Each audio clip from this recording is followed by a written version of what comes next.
Doctor सन्दुक रुइत doctor सन्दुक रुइत विश्व प्रसिद्ध नेपाली नेत्र विशेषज्ञ तथा आँखाको भगवान भनिने संवेदनशील मानवसेवी व्यक्तित्व हुन्। उनी सन् 1954 सेप्टेम्बर 4 ताप्लेजुङ जिल्लाको हिमाली क्षेत्र ओलानचुङ्गलामा जन्मिएका थिए। त्यहाँ बाल्यकाल बिताउँदादेखि नै उनले आधारभूत स्वास्थ्य सेवा र शिक्षाको अभाव कस्तो पीडादायी हुन्छ भन्ने कुरा भोग्नु पर्यो। उनले परिवारसँगै पहाड डुल्दै अध्ययन गरे, तर कठोर परिस्थितिमा पनि उनी भित्रको सङ्घर्ष र सफलताको साहसलाई रोक्न सकेन। उनी अभावमा जन्मिए पनि सपना भने ज्ञान र क्षमता हासिल गरेर मानिसहरूको जीवनमा उज्यालो फर्काउने थियो। बाल्यकालमा आफ्नै दाजुभाइले आँखाको उपचार नपाएर ज्यान गुमाउनु परेको घटनाले उनलाई मनमा गहिरोसम्म सशक्क बनाएको थियो। यही पीडाले भविष्यमा आँखाको उपचारमा जीवन समर्पण गर्ने अठोट उनमा जन्मायो।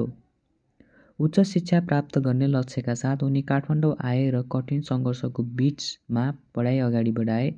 उनको असाधारण लगन र मेहनतको कारण उनलाई चिकित्सा अध्ययन गर्ने अवसर प्राप्त भयो।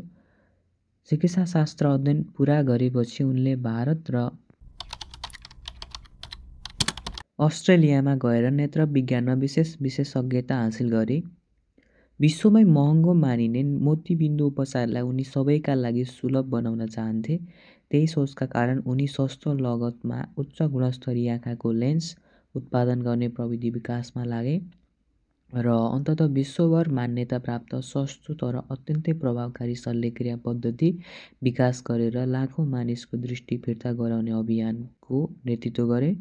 डाक्टर रुइतले नेपालमै विश्वस्तरको नेत्र सेवा उपलब्ध गराउन सन् 1994 टिलगङ्गा आँखा प्रतिष्ठान स्थापना गरे। यो संस्थाले आधुनिक प्रविधि प्रशिक्षित विशेषज्ञ र दयामयी सेवाभावसहित हजारौँ मानिसहरूको दृष्टि बचाउँदै आएको छ। उनले नेपालका मात्र होइन, भुटान, उत्तर कोरिया, भारत, चीन, म्यानमार, बङ्गलादेश र अफ्रिकाका थुप्रै देशका दुर्गम क्षेत्रमा पुगेर दृष्टिविहीनता हटाउने अभियान चलाए। वर्षौँदेखि चिकित्सकहरूको टोली बोकेर पर्वत, हिमाल र जङ्गल पार गर्दै उनी दूरी पुगे जहाँ स्वास्थ्य सेवाको कल्पना मात्र थियो। बिरामीका आँखामा उज्यालो फर्किएको हाँसो हेर्न उनी करोडौँ सम्पत्तिभन्दा बढी खुसी मान्दछन्। उनको असाधारण योगदानको सम्मानस्वरूप उनलाई Ramon Magsaysay award, eye health hero, order of Australia लगायत धेरै प्रतिष्ठित अन्तर्राष्ट्रिय पुरस्कारहरू प्रदान गरिएको छ। तर उनले कहिल्यै आफ्नो कामलाई पुरस्कारसँग जोडेनन्। उनी आज पनि बिहानै अस्पताल पुगेर बिरामीको आँखामा हात राखेर आशा जगाइरहेका छन्। डाक्टर सन्दुक रुइत कुनै सामान्य व्यक्तित्व होइनन्, मानवता, विज्ञान र करुणाको जीवित प्रतिमा हुन्। उनले सिद्ध गरिदिए कि दृढ इच्छाशक्ति, समर्पण र सेवाभावले मात्र होइन, एक साँचो मनले संसारको अन्धकार हटाउन सक्छ।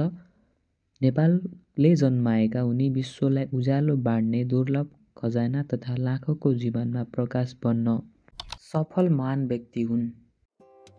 भिडियो मन पर्यो भने यो भिडियोलाई लाइक र हाम्रो च्यानललाई सब्स्क्राइब गरिदिनु होला।